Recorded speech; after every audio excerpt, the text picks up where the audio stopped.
Aber während diese Welt gut auf ist und sieht, dass sein Bruder wat nötig fehlt, und ob sein Hart für am Tausch litt, wo kann es sein, dass Gott haupt am andere Gott sein? 1. Johannes 3, Vers 17. Ein Mann, der wird von Kuba in Amerika gekommen wie aus einem Flüchtling, vertelt, wo er in seinem Land nicht bloß religiöse Verfolgung hat leiden muss, aber auch, dass er durch den ganzen Tag überschaffen, um ein kleines Eten für seine Familie zu kriegen.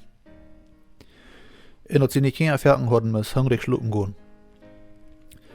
Nu aber, dass er könnt bei Amerika kommen, hat er sich erstens körperlich ernährt und auch geistlich. Hier hat er die Gelegenheit, die gute Nachricht von Jesus Christus zu hören. Was der Inhalt vom Leben wirklich wir, und nicht eentje wieder, um das Evangelium rüberzubringen. Menschen, die ihre Kraft verlieren, wegen sie hungern machen, haben gewöhnlich bloß ein Ziel, und dort ist, ihre Mehl zu fallen. Und sie vergessen von alle anderen Dingen, die dran sind. Ihr Ziel ist, eine Lösung für ein Problem zu kriegen. Und sie haben nicht so reich die Möglichkeit, sich zu vertiefen in Gottes Wort und Dinge, so steht. Das Mond sieht wieder, wo nu, was er sich hat, könnt wieder physisch nachbringen, können er nu auch wieder physisch und geistlich halten. Das Mond wie gehalten werden von so einem Menschen, was du im Beter aufhören als heu.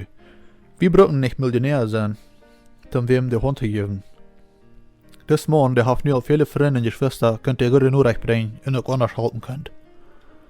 Weil du wie mit den Segnungen, die Gott uns anvertraut hat, angehen. Braucht wir die Menschen halten, die physisch und geistlich arm sind? Wie kann die Segnungen brauchen zum anderen halten, oder wie kann die auch bloß für uns halten? Und du hast das Wort Gottes ganz klar an, dort für all diese Bett, was eine Belohnung sind. Gottes Segen und haben wieder einen schönen Tag.